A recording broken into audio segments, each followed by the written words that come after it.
Writing, to be honest, my freshman year in college, I had to write a paper, and my professor back then, I'm not gonna say the year, she was like, you should think about writing a book, right? And this was before you had independent movies, right? The independent movies as we know it today. This is way before that. Um, and so writing a book was always on the back of my mind. She said that because my writing style, right, the way I would tell stories and I would incorporate my background. I'm writing an essay or on certain topics or what have you, and my writing style incorporating my background into my literature paper. She was like, I think you should write a book. So writing has always been my forte, right? Used to write poetry, used to write poems, and uh, I did a couple years in the feds, and so that time, because I was so upset that I allowed myself to get caught up in that trap, I actually put myself on punishment during those 3 years, and where I didn't watch any television for 3 years. I just read and wrote, read and wrote, read and wrote, right? Started writing a book. Um, so when I came home, I had a couple of things. I had a check off list that I wanted to do. I was going to start my my entertainment company. I was going to write this book. I was going to get into real estate. And I checked off everything. I got my real estate license when I got down here. Um, when I got to writing the book, at this time, you have Money and Violence and Respect Life. That was popping. Those were the web series that's on YouTube, right? And I was watching them, and I like them. I was like, oh, this is dope, you know. And then the hustler in me, the entrepreneur in me, and then remember I was in the sports, so I'm just ultra competitive. I'm like, I know I could write better. I know my pen getting tighter than that. I know it is. You know what I mean? I know it is. And I started when I was watching those web series. I noticed one thing they were doing, and they was marketing some off brands, right? It looked like they was marketing some independent brands, like there was clothing line, t-shirts, hats, things of that nature. I'm like, my son, our clothing brand, we have our clothing brand, but I gave him pretty much full control over it. I just advised him. I started the clothing brand when I was locked up. I came with the concept, started it when I came home. And one day, my son, I'm talking to him. He went to school on a basketball scholarship. So I'm talking to him. And I noticed the camera flashed down. He had on these brand new, probably was Kobe's. And I was like, how much you pay for those?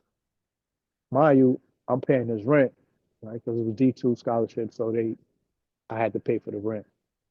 And they lived in a room. So my portion of the rent, I think, was 5 people in there. It might have been like $400. And I'm looking at these sneakers on his feet was more than $400. I'm like, where you get those from? He's smiling. I'm like, all right, okay. I'm breaking my neck. I'm like, you got sisters underneath you. You the oldest. You got sisters underneath you. I'm paying for braces. I'm paying for all of that. And I'm busting my, trying to make sure everybody's straight. And you got on, no, no, no, no, no. So this is what we gonna do. I'm gonna turn over the clothing line to you. If you sell 10 t-shirts at $35 a piece, that's your rent a month. That's your rent. And he took it and ran with it. I ain't had to give him no money ever since. That's what's up. Couple, here it is, what, almost 10 years later. And he rebranded, took it from Hustle Gear to Survive Warehouse. I gave him the clothing line. I'm like, you know what? I'm gonna write a web series and we're gonna market our own stuff, our own products. He raps. We're gonna put the money. We're gonna do a soundtrack with you rapping, um, and everyone in the show is gonna wear our brand. So if you look at season one, everybody got on Hustle Gear t-shirts and all the t-shirts we had. Everybody had on Hustle Gear t-shirts. A lot of the background music for different scenes was either my son or some local artists. Transition to, excuse me, Sincere. My son did pretty much did all the music in that. Um, but So to answer your question, coming back now, fast forward to writing or directing, for me, is both. I don't think anyone could direct something I wrote better than I can direct it. Right? I took a class. I had this young lady who went to film school, and I proposed to her like, look, you know this stuff, because I just jumped in and did it. I learned as I went. I didn't know how to write a script. I didn't know the format of a script. I went to YouTube University. I sat down with this young lady for 2 hours every Saturday for 15 weeks, right? 12 to 15 weeks, every Saturday, 2 hours, and just let her give me a crash course on directing and script format, screenwriting format. And it was pretty helpful. So from then, she was like, look, if you wrote it, you direct it. Because I didn't know the roles. Even when I jumped in, I didn't know the roles. Mm-hmm. So the guy who I asked to help me film it, because I went through 2 camera crews. The first crew, we almost came to blows. Like Oh wow. that was a whole that's a whole nother episode. But the gentleman who I hired after that, um, he was like, "I'll do it if you let me be the director." And I wanted to film it. I'm like, "All right, cool." I didn't know what the director did, and so he put his name down as credits for the director. And in hindsight, the actual scene I directed, he came up with a lot of the action because I told you I didn't know how to write the script, so I had no idea how to put the action before the actual scene started. Right now, I know take your time getting into the scene and then hurry up and get out. Right, this is something that I learned. So, come to find out, when I saw her, she was like, "No, if you do this again, if you write, you direct it." So, all that to say, it's both for me. A better question would be directing or acting. And because I wrote, directed, and acted in all of these projects, I would prefer writing and directing, um, less acting. And then this new project, I'm not the star. I'm doing a little bit less acting, right? Maybe got one or two parts, might, and I'm thinking about giving that up at the last minute. Like, yo, you do that. Mm-hmm. Because I want to direct. I want to be able to focus on directing. That's all I want to do. I wrote it. I know what I had in my mind when I wrote it. I put my heart into it. Like when I wrote Sincere, I cried a couple times writing the script because Mm-hmm. my mom's actually died from cancer, Oh, right? son. So I I pulled from that dark place to write that script. So I knew when it came to directing what I needed to see, what I needed to feel, what I wanted that person to feel. So who better to play it but me? Now going forward for this project, I know what I have in my mind. I wrote it. So I want to direct it. I don't want to spend time. I don't want to have to worry about acting and how I look on camera and how that's. I just want to focus on directing. So writing and directing for me is synonymous, and I would choose that over acting. That You makes know. sense, man. I feel because it is a lot. And like we were Yeah. talking about Tyler Perry earlier, man, and I have just the utmost respect for him as a professional and as an artist and a creative man, because it's not easy. And I watched this one documentary that I believe his son's mother, she shot it. She's an Ethiopian sister. Okay. And just watching how he interact. And then sometimes I'm like, sorry guys, but as a director, you have to be somewhat of a dick sometimes. Yeah. Yeah. Excuse the expression, but I Yeah. gotta be that guy. You know what I mean? Yeah. Because Yeah. you're thinking about number one, budget.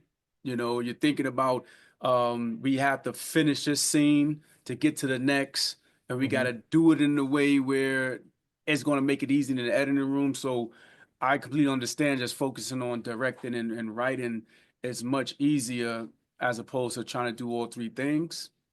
Like you're with the film, Hmm. Sincere Love, Hello Right. All right. Um, You go. You go. You go. Sorry. Sorry. mhm. Like you mentioned about, with your mom, but because that was the next question that was coming up. Like, what was the film about and the title? Like, why did you choose that title? Right. So remember, I told you my projects are centered around moral dilemmas. Right. So it was what happened. I was writing season 2 for Hustler's Paradise. We were just about to start filming. I think we might have shot a scene or two. COVID hit. Everything went on lockdown. And I was like, all right, I gotta do something. That's when most people started their podcast. I actually buckled down and that's when I wrote the script for Sincere Love Hella Right. Um, I wrote that script during the lockdown, during COVID. So now when we come up out of there, we're ready to go. So I made it a prequel to Hustler's Paradise. So season 1 uh, started with him coming home from prison, right after doing a 10-year bid. The prequel ended with him going to prison. So I kind of showed people what happened before, and it was just just being creative, right? Show people what happened before he actually went to prison. So I kept the name Sincere. Um, Remember, I said growing up in North, we went through a 5% phase in my community. So I subscribe to, I kind of hold dear to supreme mathematics and the alphabet, right? Um, I don't think it takes us out the fold of the being, right? From understanding it. But anyway, so sincere love, hella right. 12th letter in the alphabet is L, love. Sincere in his relationship with his mom. He loves his mom. He loves her so much that he's willing to go through hell to make things right, right? And it just fit. It just fit, you know. Sincere love, hella right. And when you watch the film, you see he was going through it. You know, he's going through it. Thought his mom's was coming around, and then all of a sudden got hit with the curveball. The doctor was trying some things, and so it just fit. It fit. How was the film received by the Bermudian community in general and the Muslim community in particular? Funny, oddly enough, I'm walking up in the masjid, and you got brothers. We got the Wigger brothers down here, right? Yeah. They superstar, superstar, movie star. Like, and I must admit, like it made me. It was reaffirming, reassuring.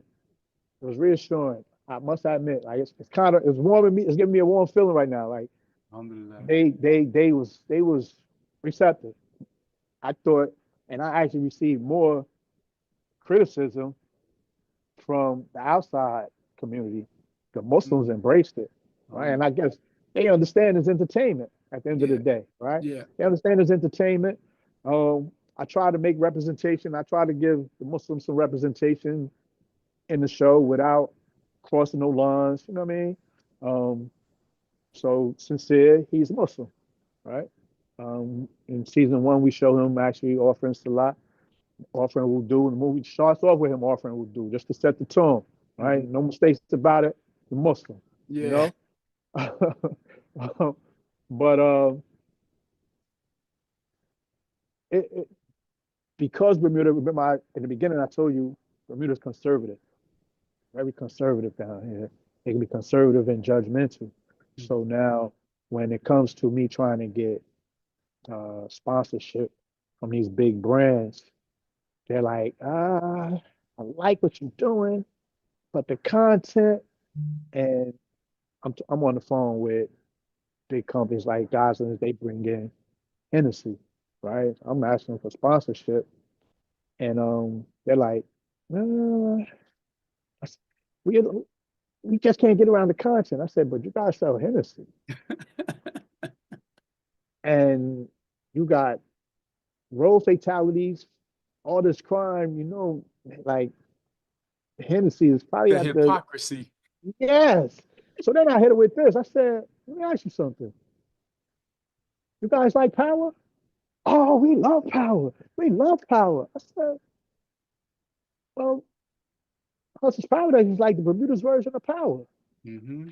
Yeah, I know, but so they got their own thing to like deal with, right? Them being hypocrites in their own world, Yeah. um, criticizing the content, totally ignoring the huge impact that I had on Bermuda as a whole. The first the first independent filmmaker here. Mm-hmm. I have no one here to learn from. Everyone that has gone to school, the guy that owns Channel 82, the independent station that's Fresh TV, all of them had pretty much took their hat off to me like, Steve, shout out to you. I always wanted to do that. They all said the same thing. I always wanted to do it. You did it. I jumped in the deep end. I did it. So now I put myself out there and I'm blazing the trail. I had the machete. I'm cutting through the weeds, Yeah. creating this path, right? So much so that now you got acting classes. There was no acting class before I did this, right? And here's some more of the hypocrisy. Bermuda Travel and Tourism, they sponsored a young lady and pay her to host the acting class, right? Who she calls up? Me. Hey, Fees, you want to send some of your actors over here? Because there's no one here who's aspiring to be an actor because there's no field here. There's no industry here. Mm-hmm. Now I just got something else. See somebody else is traveling, Bermuda Travel and Tourism. They're paying her to host this master class um, for acting, film writing, screenwriting. And I'm like, Wow. but you don't want to call me? I did it. I did it. You don't want to call me? So it's a lot of hypocrisy, and then sometimes it's not what you know, it's who you know, right? Yeah. All of that's still prevalent here. Um, so, and I get it. They're probably talking about the content, but like I said, the huge advancements I made, the first independent filmmaker here with the all Bermudian cast, all Bermudian crew, right? You had somebody here, this Caucasian lady, who did a documentary. She did a film, but her film starred um, some people from the States. You had a couple of Bermudians in there as extras, but it's nowhere near what the level what I did, right? So the beef that you have down here within the turf wars per se, territorial wars, I'll say that. Guys from up west beefing with guys in town, guys from the east beefing with guys in the country. I got people from all areas in my projects that have probably never spoke to each other if it wasn't for my project. Hmm. I filmed in every nook and cranny of this island. Come on, we're gonna film up Somerset. We filming in town. We got a quick scene on Court Street. We filming down the east. We filming everywhere. You won't highlight that. You just want to talk about the content. What about I got kids that work with me. They get community service. You know, down here you got to fulfill the community service to graduate. So I Mm-hmm. got two kids that get that three kids that have fulfilled their community service who are working with me, helping out behind the scenes, clapper, just being gopher, helping out with the audio. Um, now the first kid, the oldest one, he's getting ready to graduate. He's going to Toronto for film. Allah Akbar. That's They what's don't up. want to highlight. They don't want to highlight that though. Yeah. They just want to talk about the content. Yeah. Meanwhile, they want to go home and watch Power. It don't make sense. It just don't make sense to me. It just don't make sense to me, you know? So that for me, that was segue into funding, like doing everything out of pocket, trying to get funding, but don't make it do what it do. Yeah, alhamdulillah. Now, just give us a little walkthrough when it came to the casting and the crew selection process. Like, was it easy to assemble the right team? Like, any key names that you would like to mention as well? So for when it came to the actors in season one, you know, I understood that authenticity is in the detail. Mhm. So when I created these characters, these characters, how can I say this? I had certain people in mind already. So the personalities from this person fits this. Personality from that person fits this. And so I'm like, yo, you feel like you wanna be a part of this? Most people didn't see the vision at first. Now I got everybody, yo, write me in, write me in, write me in. You know, everybody, the funniest thing, they, yo, write me in. I want to be this. And they got their own script ready. I'm like, well, you might as well go write your own show then. Right. But so for season one, I pretty much wrote to their personality. So they didn't really have to act. They didn't have to, they just had to be themselves. Just say this, how you would normally say it, be you. So I made it easy for them. Um, Now for this new project, I want to step my game up and be more on industry standards. So we had auditions, people that have had some acting experience, whether in drama class or doing a commercial. I brought them on. I kind of got all of them. It's on the island, and we did rehearsals, we did table reads, Mhm. had them do an acting work. I hired one young lady who actually does voiceovers and acting over in the UK. She lives here.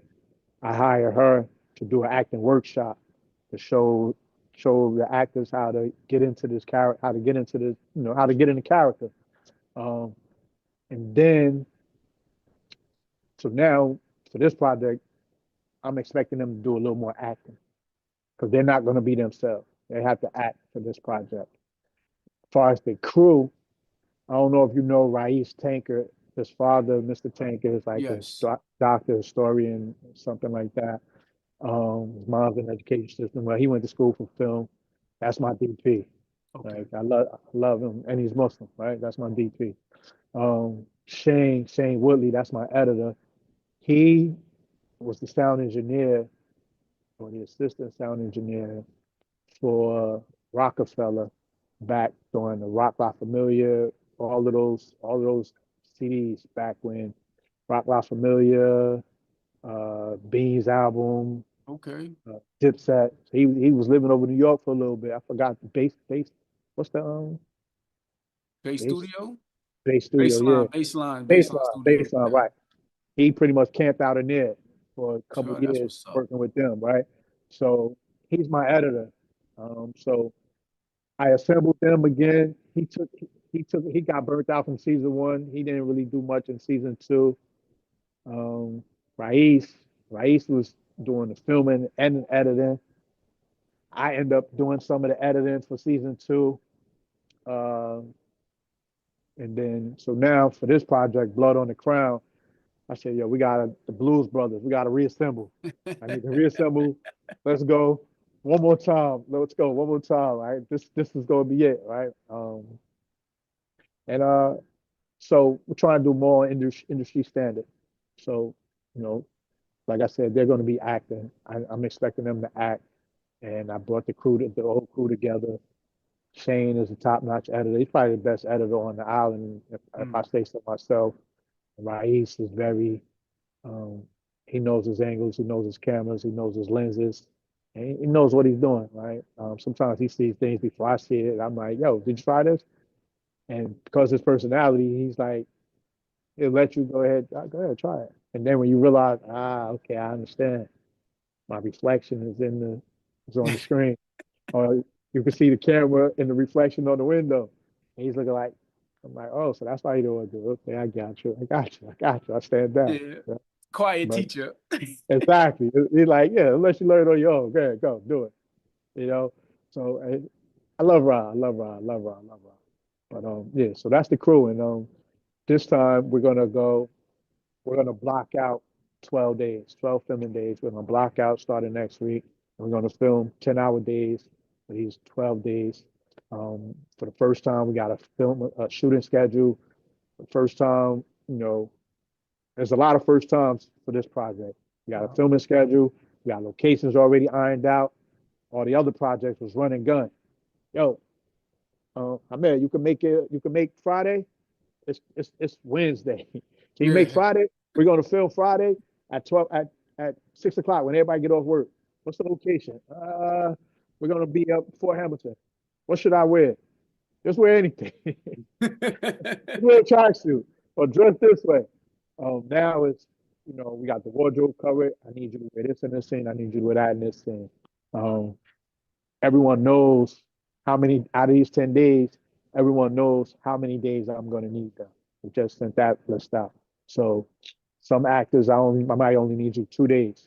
Mhm. One of the most important lessons I learned was when it comes to independent films, you have to shoot based on location. I was trying to film in chronological order, and so I don't have the budget for that. All right. Um, So it's taking us forever to get done. We're leaving this location, going to film here, then coming back to film at this location. Now we lock in the location. We're gonna shoot every scene we got at this location. Mhm. We gotta change clothes, gotta do your hair a different way. Boom. Once we leave that location, we don't have to come back there no more. And now we move on to the next location. You might have the third scene, the 10th scene, and the 24th scene at this third location. We're going to film all those scenes before we leave there. And that's what's different this go round, right? It's a lot more. I can't even say a little. It's a lot more organized, a lot more organized. And I think I remember when I first started, they was like,